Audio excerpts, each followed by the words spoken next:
Hola gente, bienvenidos nuevamente a Mi Jardín en el Desierto con el primer episodio de 2026. Antes de empezar el video, ya les quiero desear un muy buen año nuevo con mucho crecimiento tanto en el jardín como en sus vidas, muchas plantas nuevas y mucha felicidad. Busquen su felicidad. Bien, y una de las cosas importantes para ese 2026 é também saber como tratar de la mejor forma sus plantas, bien como economizar haciendo eso. Porque muchas veces nosotros queremos un jardín tupido, muy verde, con muchas flores y creemos que comprando más y más insumos nosotros vamos a estar haciendo el mejor para nuestras plantas, pero ni siempre es así. Por isso, nesse vídeo eu quero trazer alguns pontos claves em la hora de la fertilização, visto que muitas vezes menos é mais em la questão de abono e sim é melhor que nós sepamos outros parâmetros do jardim antes de começar a poner mais e mais nutrientes no suelo. Eu sei que esse vídeo vai ser um pouquinho nerd, pero creo que é muito importante para ustedes, ¿ok? Ustedes já sabem, meu nome é Samantha Klein e bem-vindos a Mi Jardín en el Desierto.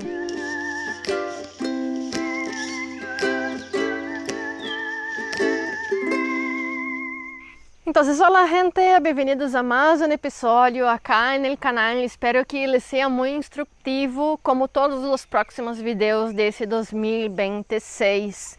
Recordando que quando vocês têm alguma dúvida específica do jardim, vocês também podem comentar acá abaixo, que eu posso fazer um vídeo explicando sobre o tema, ou também posso contestar diretamente aí nas perguntas.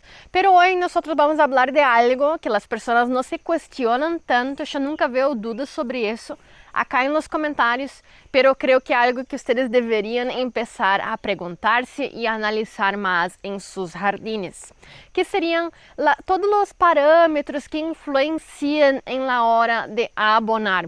Muitas vezes nós gastamos com produtos caros, ricos em nutrientes, micronutrientes, e nós não vemos os resultados que nós nos gostaria em nosso jardim. E isso tem que ver muito com a química e a física del jardín, como por ejemplo la cantidad de humedad, la cantidad de cambios gasosos y de cátions, anions en nuestro jardín. Yo no voy a entrar en los detalles muy químicos, ¿tá? Voy a intentar explicar más rápidamente y más fluidamente para ustedes, ¿ok? No se preocupen. También vamos a tener la cuestión del pH, la aireação del suelo, la cantidad de microorganismos e vários outros fatores que vou tentar explicar então rapidamente acá para vocês hoje. Bem, o primeiro ponto que nós vamos trazer é a questão da temperatura. Nós já sabemos que nosso jardim não vai bem quando que o jardim está muito frio e principalmente quando nosso jardim já se congela a final de outono, a início do inverno, bem como ele também vai parar seu crescimento quando ele passa principalmente de 35 graus. Há variações de plantas a plantas, pero isso mais ou menos é o ponto crítico do jardim. E como o metabolismo das plantas vai simplesmente parar quando as temperaturas estão muito altas ou muito baixas, a absorção de nutrientes também vai ser afetada. Pero não é só as plantas que vão ver-se afetadas, a microbiota do suelo também. E uma que é muito afetada quando as temperaturas começam a baixar já, tanto em outono como em primavera, são os hongos micorrízicos, que vão influenciar principalmente o fósforo que as plantas vão conseguir absorver. Acordando-se que a microbiota do suelo é responsável de mais de 50% da absorção de nutrientes que elas necessitam. Não é o que elas diretamente conseguem absorver do suelo e também o que nós regalamos para elas. A maioria necessita passar por o corpo desses microorganismos para conseguir ser absorvida.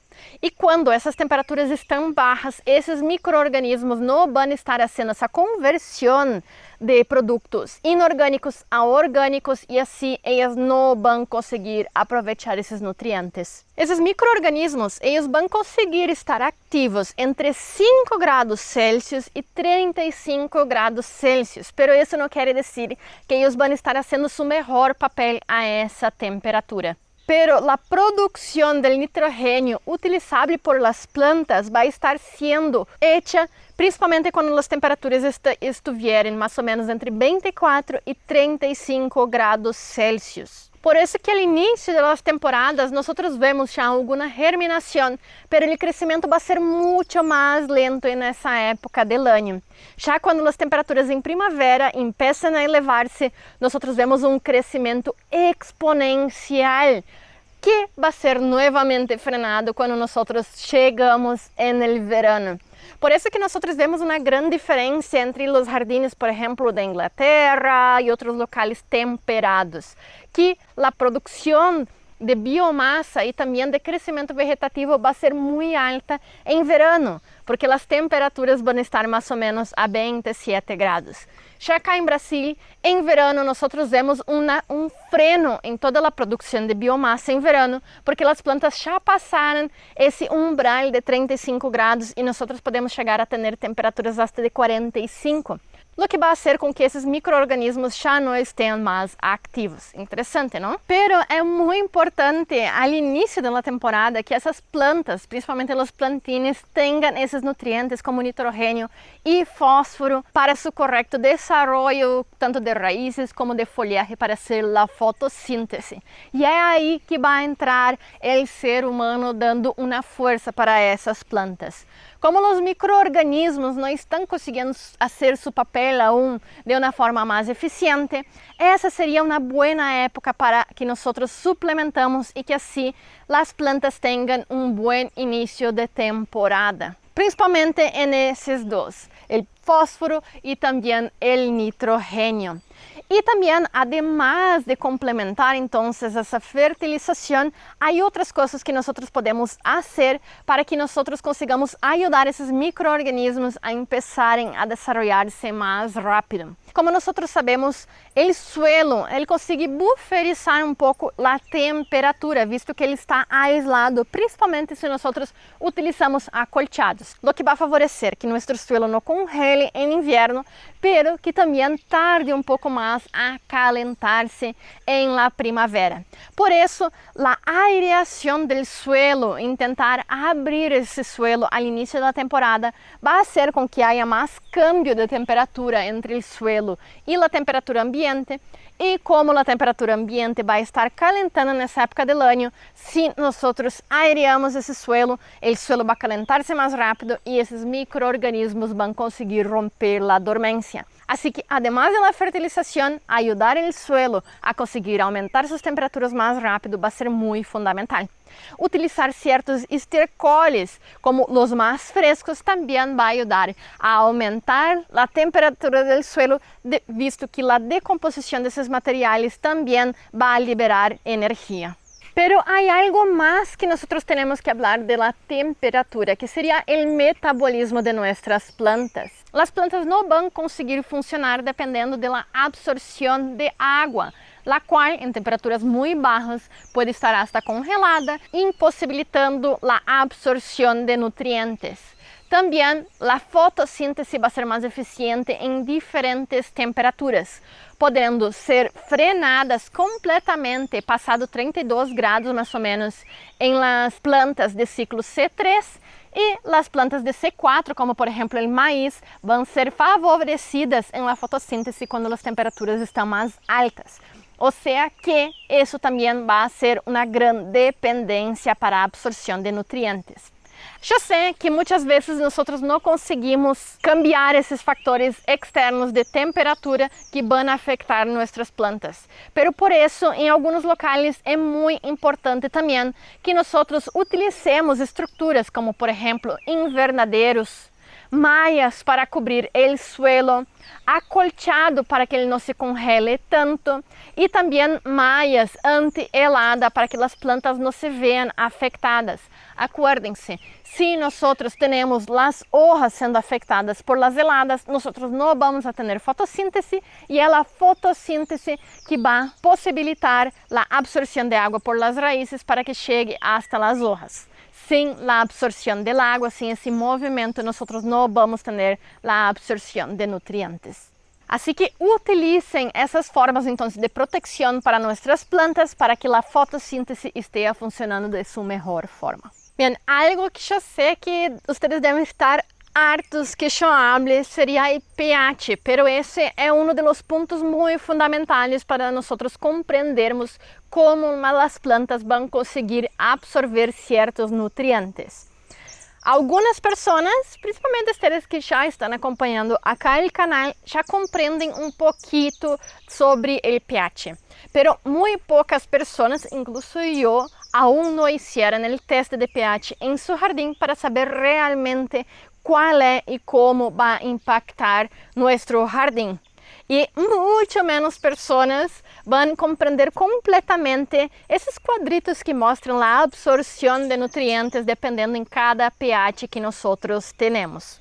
Pero isso é algo fundamental que quanto mais nós compreendamos, mais vai impactar positivamente em nosso jardim e vamos parar de gastar tanto comprando materiais, nutrientes que nem vão ser absorvidos por nossas plantas. Basicamente, o pH vai ser então um quadro que vai mostrar a quantidade de hidrógeno que está em nosso suelo ou em qualquer outra coisa que nós vayamos estar medindo. Acá vai ser o suelo. Quanto mais cerca de 1 nessa escala nós estamos, nosso suelo vai ser mais ácido. Quanto mais cerca de 10, nós vamos a ter um suelo mais alcalino. Sendo, eu depois vou volver nesse ponto, o ideal ou neutro cerca de 7. Bem, e principalmente esse problema com o pH vai dar-se em suelos, em jardins que nós utilizamos muito fertilizante químico, visto que quanto mais matéria orgânica nós apliquemos a nosso jardim ou que esteja disponível em nosso suelo, mais nós vamos a ter uma capacidade de bufferização e nós não vamos a ter tanto os extremos do pH, sendo que muitas vezes ele sube um pouco se nós temos mais matéria orgânica que baixa, então não vai ser tão problemático se nós não utilizamos tanto os fertilizantes químicos, pero se lo utilizamos, provavelmente nosso pH vai estar um pouco mais desregulado. Só para que vocês tenham ideia do porquê o químico vai ser muito mais complicado, é porque a maioria dos fertilizantes químicos vão ter amônia em ele, os quais, quando chegam ao suelo, vão sofrer transformações através das bactérias nitrificantes, que vão transformar essa amônia em nitrato. Quando há essa quebra a nitrato, mais hidrógeno é liberado ao suelo, fazendo que ele quede mais ácido e assim aquela cartita que nós temos do pH e a liberação de nutrientes vai estar mais desbalanceada, tirando então a mais hidrógeno, que seria um suelo mais ácido. Já em contrapartida, quando nós utilizamos compost, humus, bocache, nós vamos a ter bastante matéria orgânica.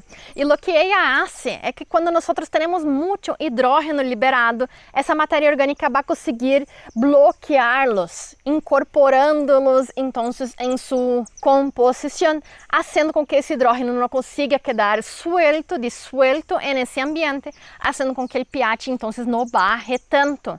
Então, quase sempre quando nós utilizamos compost, humus e outras substâncias orgânicas, nós vamos a ter então um pH regulado entre mais ou menos 6,5 e 7, se ele for bem hecho. Bem, aonde eu quero chegar com tudo isso? Quizás nós miremos nossas plantas e nós vemos que elas estão começando a quedar mais amarelladas, o que pode dizer então que nós temos uma deficiência de nitrógeno. Nós vamos allá, compramos mais urea ou algum outro composto com muito nitrógeno e começamos a pôr em nossa planta. Provavelmente nós não vamos ver uma melhora significativa nessa planta e vamos estar perdendo plata.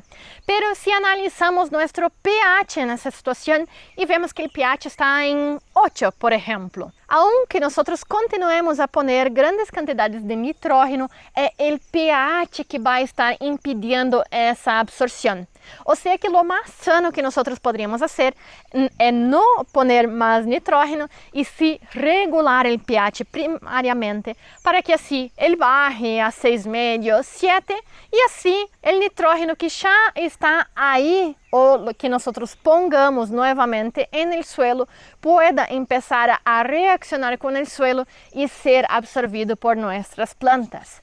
Entonces, muchas veces es más aconsejable nosotros intentarmos cambiar el pH antes que empezar a fertilizar. Eso va a ser mucho más eficaz. Algo que muchas veces nosotros nos olvidamos también es que las plantas son un sistema más o menos cerrado, igual que nuestro cuerpo humano, y nosotros conseguimos regular nuestro pH, pero al mismo tiempo que nosotros conseguimos regular, eso también va a tener un costo de energía para la planta o para nosotros. Cuando nosotros tenemos un desbalance alrededor de nosotros, nuestro cuerpo va a gastar mucho más energía intentando hacer esa regulación. O sea que aunque nosotros pongamos un poco más de nutriente en el medio, en nuestro suelo, nosotros vamos a tener plantas que van a estar gastando mucho más nutrientes y energía para intentar regular ese desbalance entre el externo y el interno. Por eso también va a ser muy importante que nosotros analicemos el pH para facilitar la vida de nuestras plantas y hacer con que ellas no necesiten gastar tanta energía y recursos para conseguir regularlos, ¿ok? Y Samantha, me convenciste a testar el pH de mi suelo. Bien, disculpa, pero no para por ahí. Nosotros también deberíamos saber más o menos cómo es el agua que nosotros vamos a aplicar a nuestras plantas, visto que ella también va a tener un pH particular y si muy alterada, nosotros también podemos estar afectando nuestro suelo y haciendo con que él cambie el pH más rápidamente y quede desequilibrado de nuevo. Pero eso, no se preocupe, es un poquito más fácil, principalmente si ustedes viven en un local donde el agua, que es su recurso, viene de alguna compañía, visto que ellas muchas veces disponibilizan en su sitio la cantidad tanto de sodio que hay en ella, bien como el pH, haciendo con que sea más fácil que nosotros sepamos qué hacer para contrabalancear eso, ¿ok? Bien, en el caso de los suelos o el agua que va a estar muy ácida, nosotros tenemos principalmente la recomendación de utilizar el calcário, tanto el calcário calcítico como el calcário dolomítico, que é el caso que eu utilizo acá.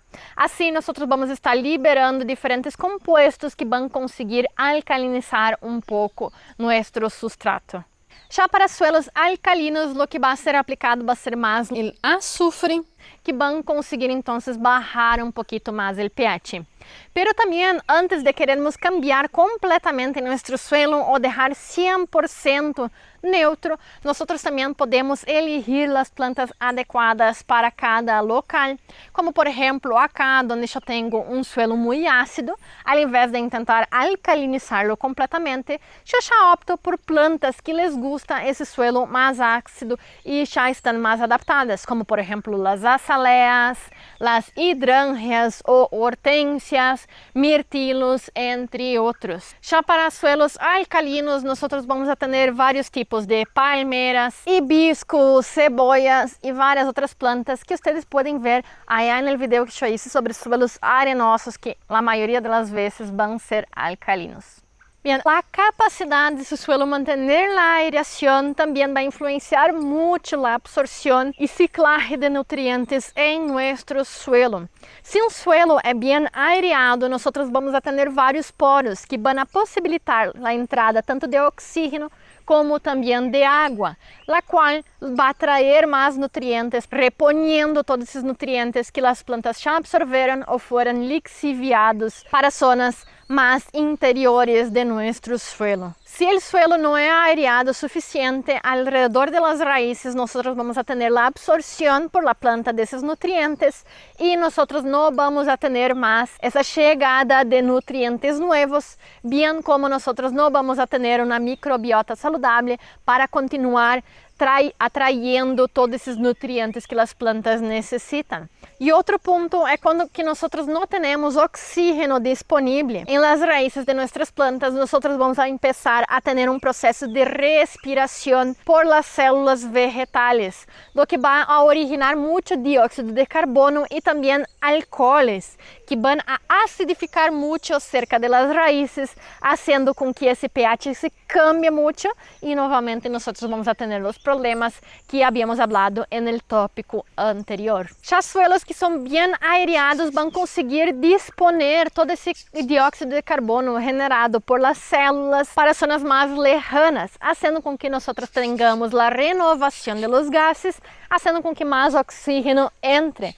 E esse oxígeno também vai ser empurrado para dentro da planta com a absorção da água, favorecendo um correto funcionamento de ellas. Também quando nós temos uma baixa disponibilidade tanto de água, pero também de oxígeno alrededor de nossas raízes, nós vamos estar favorecendo na criação de uma microbiota anaeróbica, que muitas vezes também vai criar alcoóis e outras substâncias tóxicas para nossas plantas. E também vão utilizar certos nutrientes, como por exemplo a amônia, fazendo com que nós perdamos para a atmosfera o nitrógeno e que ele não consiga ser absorvido por nossas plantas. Ou seja, que esse é um tema muito delicado e nós temos que prestar bastante atenção na aireação de nosso suelo. Bem, e nós temos que prestar atenção porque é um fino balance entre a quantidade de água e de aire que nós vamos a ter dentro de nosso suelo. Aunque nós aireamos bastante ou que ele já tenha essa propriedade, se nós temos uma grande quantidade de chuva, ou se nossa napa freática é muito alta, ou se nós regamos demasiado nossas plantas, nós vamos a ter todos esses poros llenando-se de água e vamos a ter menos aire. Ou seja, que nós temos que cuidar de isso e ver esses parâmetros também. E que nós podemos fazer se esse não é o caso e solamente o suelo está compactado? Bem, nós temos essa técnica que já mostrei várias vezes aqui no canal com o bieldo ou o tenedor, a horquilla, que nós podemos ir perforando nosso suelo para conseguir quebrar essas partículas, por exemplo, de arcilla. Também agregando mais matéria orgânica em nosso suelo, nós vamos estar fomentando a aparição de uma microbiota saudável que também vai respirar e vai conseguir fazer com que se expanda esse suelo. E com macro-organismos, se nós agregamos mais matéria orgânica, como por exemplo as lombrices, os colembolos e outros, nós vamos a ter passios subterrâneos sendo criados, fazendo com que mais água e mais aire consiga infiltrar-se. Os rotocultores devem ser utilizados solamente se nós temos muitas partículas de arcillas. Solamente nesses casos, isso pode ser positivo, visto que se nós temos um suelo que já é mais aireado, como um suelo mais arenoso, se nós revolvemos muito esse suelo, nós podemos estar ocasionando a decomposição dessa matéria orgânica e assim aumentando a compactação, bem como matando todos esses micro-organismos beneficiosos. Ou seja que o melhor seria agregar matéria orgânica ao invés de revolvê-lo. Pero em casos extremos, como eu tenho aqui, se ao início, antes de começar a poner mais matéria orgânica em nosso suelo, quizás seria bueno uma descompactação com uma maquinaria ou também com a pala. Bien, já estamos quase terminando, ok? Bien, uno de los puntos que nosotros tenemos que hablar también é el agua, visto que tanto el exceso como tener poca agua en el sistema va a influenciar la nutrición de nuestras plantas. El agua va a influenciar el pH, la presión que nosotros vamos a tener en las raíces, o sea que va a influenciar la absorción, también la lixiviación o liberación de ciertos nutrientes. Por isso que nós temos que cuidar muito, não somente em la aireação do suelo para que nunca tenhamos um excesso de água que ela consiga lixiviar, pero também saber quando aplicar nossos fertilizantes. Se nós vamos a ter uma chuva de 20, 30 milímetros mais ou menos, vai ser perfeito para que nós apliquemos os fertilizantes, porque eles vão ser levados às capas mais inferiores de nosso suelo e assim vão quedar em contato tanto com as raízes, bem como os micro-organismos. Pero se por acaso nós vamos a ter uma chuva de 100 milímetros, 200 milímetros, como muitas vezes nós temos acá, nós temos que compreender que qualquer nutriente que nós disponibilicemos para nossas plantas vai ser lixiviado e em realidade vai servir como um agente de contaminação de nossas águas, visto que eles vão ser levados demasiado lejos, fazendo com que eles empecem a contaminar corpos de água. Bem, e saber quando aplicar nosso fertilizante não é solamente em questão da água, mas também em la etapa de crescimento de nossas plantas. Por exemplo, se nós já temos a formação de um fruto, se nós aplicamos aí um fertilizante, ele não vai impactar tanto o crescimento e o desenvolvimento dele. Pero se em la época de floração e também ao início do desenvolvimento desse fruto, aplicáramos então um fertilizante, isso sim impactaria. Ou seja, que há tempos e tempos em os quais a fertilização vai ser mais importante. E acá vai alguns de eles. Como por exemplo, en el inicio de la germinación, cuando nosotros plantamos nuestras plantas en el suelo definitivo, en el desarrollo de la floración y también, como yo ya había dicho, cuando recién empiezan a aparecer la frutificación. Ahí es cuando nosotros deberíamos empeñarnos más en fertilizar nuestras plantas. Então, cada vez que as plantas têm um processo metabólico que custa bastante nutrientes e energia, nós vamos a ter que dar mais nutrientes para ela e também água, ok? Pero nós vamos a ter uma grande diferença entre as plantas perenes e as plantas anuais. As perenes, nessa primeira etapa de crescimento, quando elas estão aún germinando, estamos fazendo um esquerre, quando elas começam a desenvolver raízes, elas vão começar a absorver esses nutrientes que necessitam. Pero nós vamos a ter uma correlação muito distinta, visto que elas vão necessitar muito nutriente porque recém estão começando a criar as hojas, estão com um rápido crescimento, pero as raízes vão estar diminutas, fazendo que muito nutriente necessite estar presente para que assim elas consigam captar todo o que elas necessitam. Por isso que é muito importante nessas primeiras etapas dar bastante nutriente porque as raízes estão aún chicas. Pero aí que nós temos uma diferença entre as anuais e as perenes, porque as perenes, ok, nesse primeiro estabelecimento, as raízes vão estar chicas, pero a partir de al final do primeiro ano, segundo, terceiro, quarto ano, 10º ano, as raízes já vão estar estabelecidas, ou seja que elas vão ter muito mais aptitud para conseguir sacar todos esses nutrientes de uma grande zona de nosso jardim. Por isso que elas, depois de estabelecidas, elas vão necessitar muito menos nutriente. Ok, principalmente as plantas caducas, se nós damos um incentivo a mais a cada primavera que elas vão começar a criar hojas novamente, vai ser positivo, pero elas já vão estar mais aptas a buscar esses nutrientes por si solas. Já as anuais vão necessitar a ajuda de nós para que assim consigam estabelecer-se muito bem já em las primeiras semanas, para que assim nós tenhamos um bom cultivo tanto de flores como de frutas em la temporada.